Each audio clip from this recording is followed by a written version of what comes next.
Jangan lupa untuk subscribe YouTube channel Metro TV News dan nyalakan notifikasinya.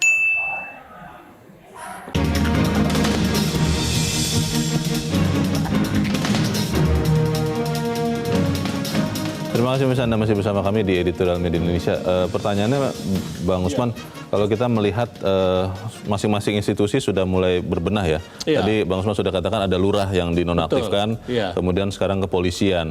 Nah pertanyaannya, tadi sudah disebut juga ada institusi yang lain, tapi setelah pencopotan Bang, apa yang terjadi? Apakah kemudian cukup hanya dicopot, lalu dengan sendirinya secara alamiah akan bersih begitu, tidak akan menyeleweng atau seperti apa? Ya tidak seperti itu ya. Nomor satu, pencopotan itu atau mutasi terhadap Brigjen Prasetyo Utomo itu juga terjadi karena media memberitakannya. Oh. Ya, seandainya tidak, saya kira akan terus ini. Jangan-jangan tidak ada perubahan. Iya, masakah misalnya media lebih tahu lebih dulu daripada institusi di dalamnya. Jadi sebenarnya institusi di dalam pasti tahu lebih dulu, ya kan? Dan kemudian Maki menyampaikan itu, kemudian IPW juga menyampaikan itu. Nah, sekarang bagaimana berikutnya selanjutnya?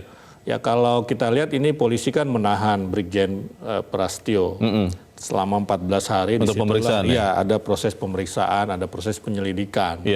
Ya kalau nanti ditemukan ada pelanggaran etik, ini masih etik ini karena yang dipakai adalah kode etik Kapolri tahun 2011. Artinya dia paling tinggi kalau berdasarkan kode etik itu hanya diberhentikan dari kepolisian RI. Oh paling tinggi, paling tinggi karena ini etik dasarnya.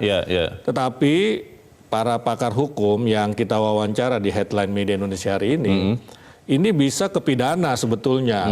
Ya kepidana apa? Ya menyembunyikan buronan, membantu buron, itu ada undang-undangnya begitu. Sebelum kita berdiskusi lagi, Bang Usman, kita coba dengarkan dulu Bang pendapat dari Komisi Kepolisian Nasional atau Kompolnas. Kita sudah terhubung lewat saluran telepon dengan anggota Kompolnas Andrea Pulungan. Bang Andrea, selamat pagi. Selamat pagi. Ya, Bang Andrea, terima kasih sudah bersama kami pagi ini. Pertanyaannya begini Bang Andrea, kalau kita bicara institusi Polri, apakah mungkin bahwa surat jalan Joko Chandra itu hanya dilakukan, diketahui, diotorisasi oleh seorang Brigjen saja, atau memang semuanya harusnya tahu? Kalau menurut Kompolnas seperti apa? Ya, berdasarkan laporan terakhir kepada kami tadi malam, intinya begini, bahwa yang bersangkutan itu mengerjakan sendiri, jadi tidak ada autentifikasinya, ya. Dan sekarang ini yang berdasarkan laporan kepada kami semalam, bahwa bahkan perangkatnya sendiri sedang disita, gitu. Jadi tidak ada autentifikasi dan lain sebagainya. Jadi yang bersangkutan itu mengerjakan sendiri. Dan itu mungkin dilakukan di tubuh Polri? Ya, bukan cuma di tubuh Polri, di mana saja kalau orang mau niat jahat ya bisa saja dilakukan. Nah, berarti ada niat jahat di sini kalau Bang Andrea lihat? Ya, kalau udah begini kan berarti kan memang niat jahat kan? Karena kalau kita melihat yang jadi masalah sekarang satu, saya minta kepada publik, terutama media nih, saya dengar dari tadi Metro TV, ya jangan dibawa-bawa ke institusi apapun itu ya, termasuk Polri. Kedua, ini jelas pekerjaan oknum. Ya pekerjaan oknum itu artinya adalah individu yang memang dia jabatannya ada di situ, tetapi dia bukan karena tugasnya mengerjakan itu. Yang ketiga, ini bukan tugas Brigjen Prasetyo Utomo Bang untuk memberikan surat jalan ini? Ya apa urusannya? Nggak ada urusannya dia. Dia buat itu sendiri. harusnya gitu. wewenang siapa mengeluarkan surat jalan? Oh ya macam-macam lah. Kalau misalnya dia di bawahnya Kapolres ya berarti kewenangannya Kapolres ya kan? Ini Joko Chandra ini siapa gitu loh. Nah, yang perlu dilakukan sekarang adalah saya sepakat nih dalam beberapa hal saya sepakat dengan apa yang disampaikan oleh Metro tadi, bahwa ini perlu ada Presiden memerintahkan kepada penegak hukum yang mana untuk serius ya melakukan investigasi atau penyelidikan dan penyidikan terhadap yang terkait kasus ini. Jadi bukan cuma Brigjen tersebut, baik dari yang menerbitkan paspor, baik yang KTP, ada persidangan, termasuk lawyernya. Oh, iya. Nah, Kalau institusi yang lain juga harus diselidiki. Tapi kalau di kepolisian, Bang Andreas, maaf, kita coba dilokalisir dulu. Kalau di Polri, itu memang layak hanya seorang Brigjen Prasetyo Utomo yang kemudian diberikan sanksi ya? Loh, sekarang gini, siapa yang berbuat, dia yang dimintai pertanggungjawaban hukumnya. Secara kode etik sedang diperiksa, oke? Tetapi itu tidak menutup, ya, tidak menutup, sekali lagi saya tegaskan, tidak menutup pidana, dugaan tindak pidana yang mungkin dikenakan terhadap yang bersangkutan. Mau apa, menyembunyikan buron dan lain sebagainya. Nah, ini ya Kompolnas mendorong ya supaya ini juga diproses tindak pidana. Oke, Bang Andrea, pertanyaannya begini Bang, di institusi penegak hukum seperti Polri kan ada atasan yang harus tahu apa yang dikerjakan bawahan. Kalau dalam hal kasus surat jalan Joko Chandra ini, atasan Brigjen Prasetyo Utomo tidak tahu ya? Ya, dari berdasarkan investigasi yang ada sampai tadi malam, ya tidak tahu. Jadi dia berbuat sendiri, makanya perangkat yang dia pakai itu diperiksa gitu, dan memang ternyata tidak ada autentifikasi. Harusnya autentifikasi itu dari siapa? Ya macam-macam lah kan, kalau dia yang menandatangani surat itu berarti dari bawahnya itu ada autentifikasi. Dari bawah tuh siapa, Bang Andre? Ya bawahannya dia lah, bagian administrasi atau apa yang di kepolisian. Di bawah bukan kepolisian, di bawah korwasnya dia tuh, korwas PPNS itu kan ada bawahannya dia gitu. Kan masa gini loh, seorang pimpinan seperti itu dia hanya mengerjakan surat sendiri tanpa ada drafternya, nggak mungkin. Oke. Gitu loh.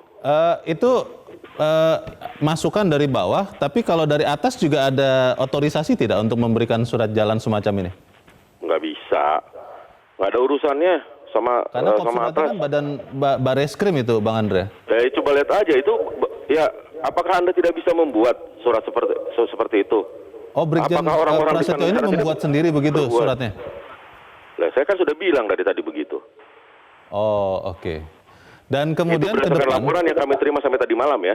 Baik. Bang Andrea, ke depan bagaimana kita memastikan bahwa tidak ada lagi pejabat kepolisian yang bertindak sendiri seperti ini tanpa diketahui atasannya? Ya, bukan cuma pejabat kepolisian saja. Bagaimana semua orang itu tidak menyimpang seperti ini, terutama pejabat publik. Ya, ada perbaikan sistem tidak? Maksud saya begitu, Bang Andrea.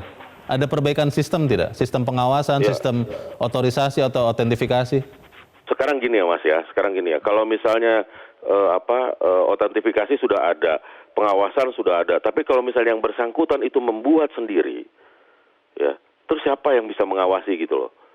Oh, jadi berarti masih bisa bergerak sendiri begitu ya? Ya siapapun bisa bergerak sendiri gitu loh. Tapi kan tidak sah sebenarnya surat itu.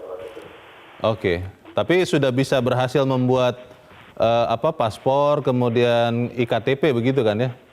Saya tidak tahu kalau misalnya paspor urusannya sama dengan itu, terkait dengan itu. IKTP saya tidak tahu urusannya terkait dengan itu. Tapi kalau dengan jalan, ya.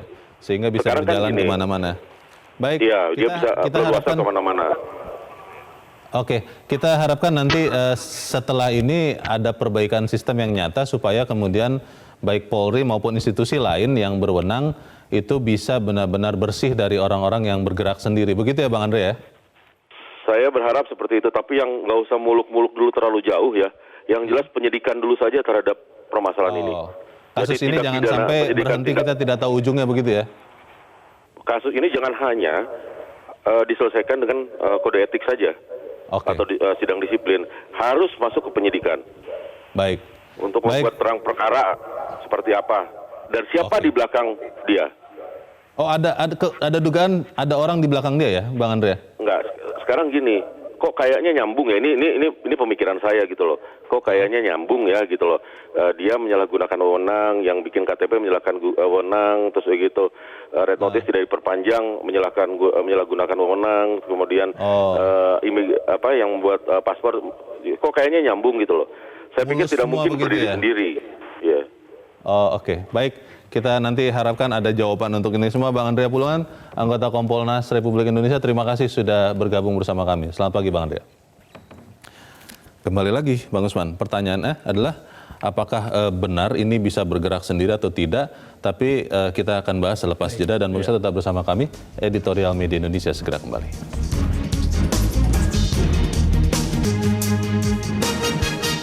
Terima kasih pemirsa, Anda masih bersama kami di Editorial Media Indonesia. Sebelum kita lanjutkan diskusi, Bang Usman, kita coba dengarkan dulu pendapat dari pemirsa Metro TV. Kita sudah terhubung dengan pemirsa Metro TV di Jakarta, ada Pak Nugroho. Pak Nugroho, selamat pagi Pak. Selamat pagi Bung Usman, selamat pagi Bung Leonard. Selamat pagi Pak Nugroho. Silakan Pak, singkat padat saja Pak. Silakan. Apa yang dikatakan itu di Indonesia kalau sakti itu ukurannya 3 Pak. Apa itu Pak? Punya jabatan, pangkat, punya kekayaan, punya koneksi. Ini Joko Chandra ini pangkatnya apa ya Pak? Kalau dia bisa memerintah bintang 1, dia mestinya atasannya. Dia bintang 2 atau bintang 3 itu Pak. Oh. Menurut pikiran rakyat itu Pak. Jadi ini sederhana begitu ya? Iya dong, kalau dia bisa merintah bintang 1 ya dia paling enggak bintang 2 atau bintang 3 komjen gitu. Jadi kalau ini kita lihat, ini enggak boleh diselesaikan dengan cara adat, etika Pak. Enggak boleh itu. Dia bisa merintah Dukcapil, dia bisa merintah imigrasi. Ini bukan main-main, ini mafia nih Pak. Oke. Organized crime. Tapi berkeyakinan tidak Pak Nugroho bahwa ini akan ketemu aktor intelektualnya begitu yang bisa punya koneksi ke sekian institusi dan ke sekian pejabat begitu, Pak Nugroho? Ya, saya ini ngeri-ngeri sedap Pak. Agak ragu-ragu juga Pak. Karena apa? Karena kejahatan ini umum Pak. Kami di tanah juga BPN kerjasama dengan polisi, dengan PBB, surat kami mati Pak. Iya. Ini terjadi Pak. Oke Pak Nugroho, kita tunggu saja berarti ya bagaimana jalannya penyelidikan. Terima kasih Pak Nugroho sudah berpendapat dari Jakarta. Selamat pagi. Di belakang Pak Nugroho ada Pak Edward di Curup, Bengkulu. Pak Edward, selamat pagi. Selamat pagi Bung Usman, selamat pagi Bung Dana, selamat pagi Media Indonesia. Selamat pagi Pak, silakan Pak. Kesaktian koruptor buron, ini saya setuju ini. Saya ingat kalau kita balik, bahwa dulu pada pengadilan pertama, dia ini ditahan karena koruptor. Dibebaskan oleh pengadilan tingkat pertama. Berada di luar, dia mengajukan kasasi. Sebelum putusan itu putus, dia sudah tahu keputusan, dia sempat lari. Jadi tadi seperti yang dikatakan Pak Nugroho, kalau hakim pasti ada dari kelompok 5 hakim itu yang membocorkan, berarti atasan dia ini di atasnya hakim MA ini pangkatnya, itu yang pertama. Yang kedua, saya sesalkan dalam kasus ini, kenapa pihak polisi, Polri cepat sekali buang badan, bahwa ini adalah tindakan berdiri sendiri, kemauan sendiri, semua. Padahal sesuai yang diungkapkan oleh Espane dari ICW, bahwa ada 2 surat pencabutan red notice yang dikeluarkan oleh seorang brigjen, surat jalan yang dikeluarkan. Jadi tidak berdiri sendiri, bukan sendiri-sendiri. Ini pasti ada, ya menurut duga asumsi ya, tapi silakan. Dan saya ingin semua yang terlibat, lurah yang membuatkan KTP, siapa yang menghubungi? Tolong diusut, ini pasti ada yang menghubungi, nggak mungkin waktunya terlalu singkat, cepat sekali gratis. Jadi tidak berhenti di pelaksana lapangan saja begitu ya Pak Edward ya? Oh tidak, ini pasti ada aktor intelektualnya, ada dadernya inilah, ada pemikirnya ini. Nah, kita tunggu sama-sama berarti Pak Edward bagaimana penyelidikan ini. Terima kasih Pak Edward sudah berpendapat dari Bengkulu. Selamat pagi. Di belakang Pak Edward ada Pak Amrozi di Temanggung, Jawa Tengah. Pak Amrozi, selamat pagi Pak. Selamat pagi Metro, saya Pak Amrozi dari Mbeden, Temanggung, Jawa Tengah. Siap, silakan Pak Amrozi. Ya, sebagian masyarakat tentu kecewa ya. Kalau Polri mengatakan, kepolisian mengatakan ini tindakan pribadi, tidak bisa. Sebuah organisasi, seseorang dengan jabatannya melakukan sesuatu tidak bisa dikatakan secara tindakan pribadi, tidak bisa. Karena suratnya juga Polri, kepolisian. Atau stempelnya juga kepolisian, nggak bisa. Jangan semudah itu yang itu Pak, sangat menyesal Pak. Kalau memang nanti ada unsur pidananya ya harus diproses. Tetap diproses ya? Iya, terus tahun 94 tuh ada KTBLC surat saksi Edi Tansil juga itu sama, ini identik dengan tahun 94 kasus Edi Tansil ini. Pak Amrozi, kalau ada yang menduga bahwa ini ada semacam mafia yang mengatur karena ada sekian institusi yang terlibat dalam kasus Joko Chandra ini. Anda percaya tidak seperti itu, Pak? Ya, saya yakin mesti di balik itu ada skenario mafia pastilah. Sekarang nalar rasio saja seorang brigjen bintang 1 ya, brigjen itu ya. Kan punya atasan Pak Abdul Aziz yang Kapolri. Terus segala sesuatunya harus din atasan. Baik, kita ikuti nanti, kita nantikan ya. Ya, kita nantikan aja. Oke. Baik, terima kasih Pak Amrozi sudah berpendapat dari Temanggung, Jawa Tengah. Selamat pagi Pak Amrozi. Ini 3 penelpon, Bang Usman. Dan mungkin menggunakan ya logika sederhana, yang bisa benar bisa juga tidak. Tapi bagaimana institusi Polri untuk membuktikan bahwa sudah ada perbaikan sistem yang dilakukan supaya kemudian tidak ada lagi tindakan seperti ini? Apakah cukup hanya melepas jabatan Brigjen Prasetyo Utomo atau apa ada lagi yang lain? Iya, itu tadi yang kita sampaikan, selain ada etika, ada hukum begitu kan. Jadi kalau dikatakan bahwa dia bekerja sendiri misalnya, itu kan menurut Kompolnas itu kan sampai tadi malam. Ya, sampai bisa jadi besok atau hari ini ketemu nih fakta yang lain bahwa dia misalnya tidak bekerja sendiri. Satu itu ya. Kedua, dia bisa saja bekerja sendiri kalau ada unsur memperkaya diri sendiri. Artinya dia disuap. Diberikan uang ya? Diberikan uang. Tapi suap ini kan bisa juga berjamaah kan? Maksud saya bersama-sama begitu ya. Beramai-ramai? Beramai-ramai. Artinya bisa sendiri, bisa juga tidak. Begitu.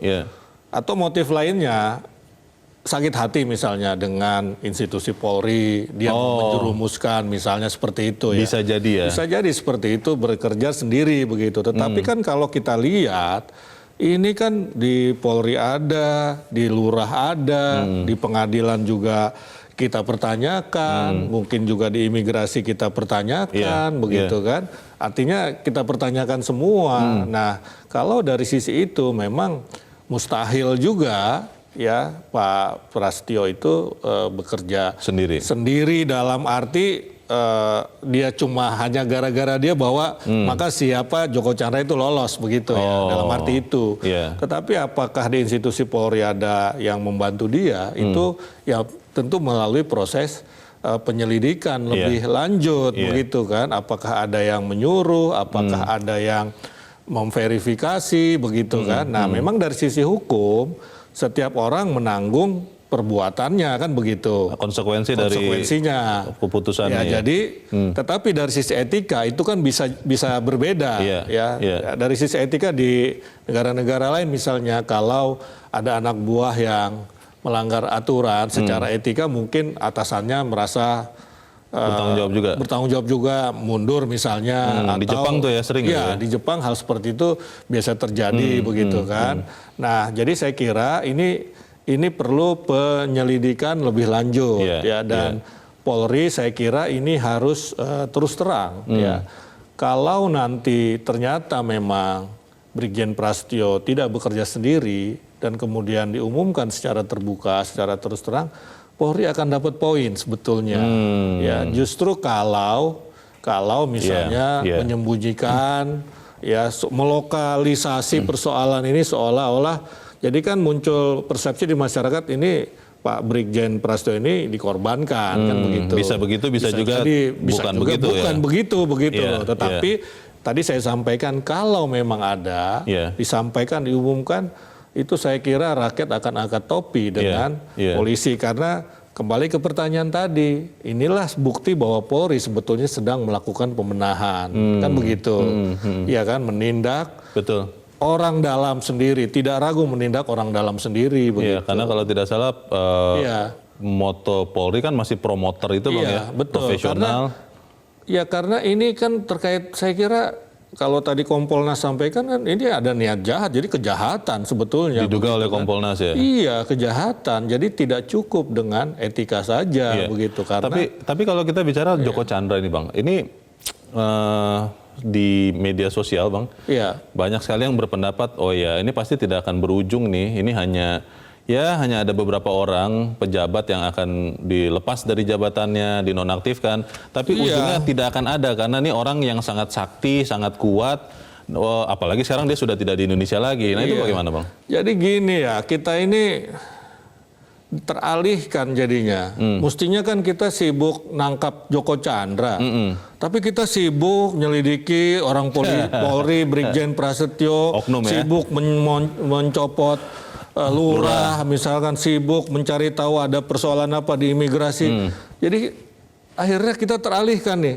Paling tidak konsentrasi kita jadi pecah kan begitu. Nah, karena itu saya ingin mengatakan bahwa kasus-kasus yang menyertai Joko Chandra ini tidak lantas kemudian membuat kita teralihkan fokusnya. Tetap diupayakan ini sampai apa. Walaupun saya kira ini juga jalan sebetulnya ya untuk mencari tahu keberadaan Joko Chandra misalnya seperti itu. Ada yang bilang juga begini, Bang Usman, karena ini sudah lintas institusi, kelihatannya juga tinggi-tinggi nih pejabatnya. Betul. Kelihatannya presiden harus menyatakan sikap. Apakah memang harus apa-apa ke presiden? Kita akan bahas di bagian berikut. Dan tetap bersama kami, Editorial Media Indonesia segera kembali.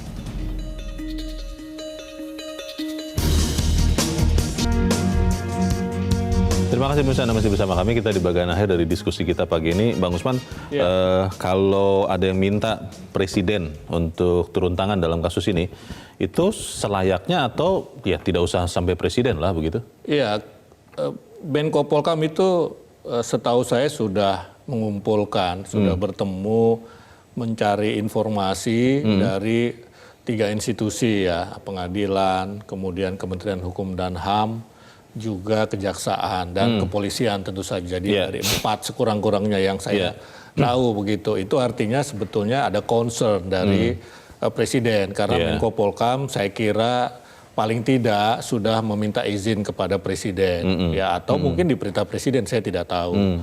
Nah, tetapi kalau dalam sistem demokrasi itu kan ada trias politika. Ada pemerintah, ada DPR, dan ada lembaga peradilan. Nah, lembaga peradilan itu apa? Lembaga peradilan itu ya Mahkamah Agung sampai ke bawah misalnya pengadilan. Nah, presiden tidak bisa mengintervensi. Tidak bisa mengintervensi lembaga legislatif, ya intervensi beneran ini begitu mempengaruhi, dan lembaga peradilan begitu. Nah, tetapi kalau kita lihat dari institusi-institusi yang terlibat dalam kasus Joko Chandra ini kan ada kepolisian yang langsung di bawah presiden, iya kan? Kemudian ada kejaksaan agung, jaksa agung adalah anak buah presiden, dia bagian dari kabinet.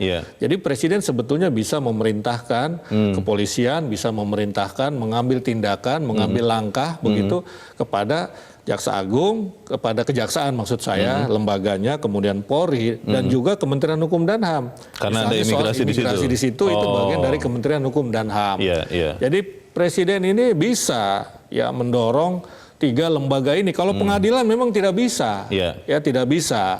Ya sejauh tidak mengintervensi hukum, ya saya kira presiden itu bisa begitu. Dan presiden sudah melakukan itu. Tadi saya sampaikan, misalnya sudah Menko Polkam mengumpulkan keterangan, mengumpulkan keterangan, mengundang instansi-instansi, institusi-institusi yang terkait. Misalnya lurah tadi itu kan kalau ke atasnya kan Kemendagri kan sebetulnya kan begitu.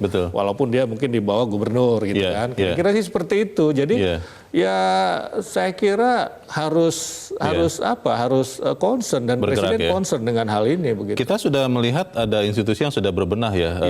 Lurah sudah dinonaktifkan. Ini ada seorang bintang 1 polisi, tidak mudah tentunya untuk mencopot jabatannya. Dan kita berharap juga ada dari imigrasi atau yang lain. Tapi tadi penelepon 3 orang semuanya ragu kelihatannya Bang, bahwa ini akan terungkap siapa yang memainkan semuanya ini. Nah, ini bagaimana ya?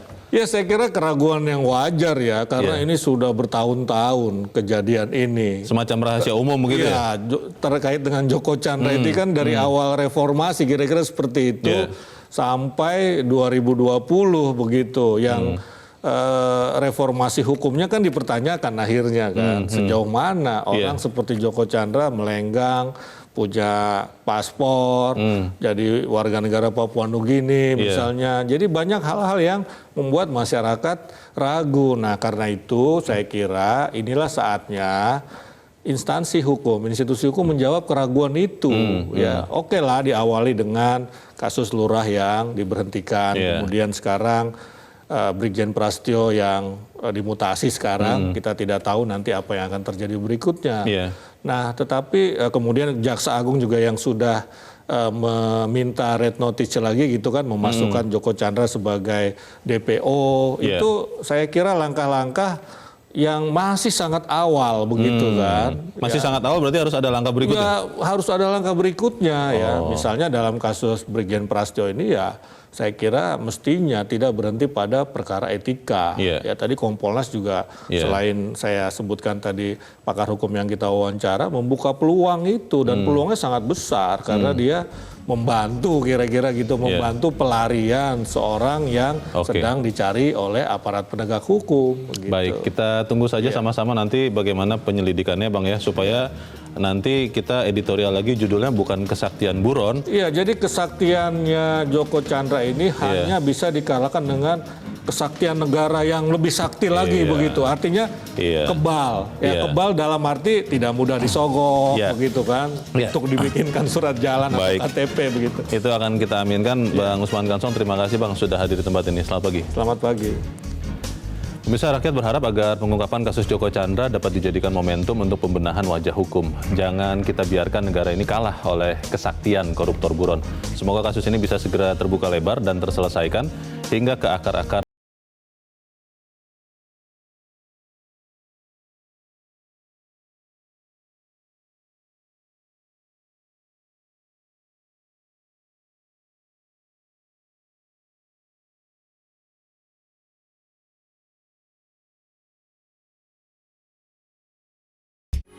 Metro TV, knowledge to elevate.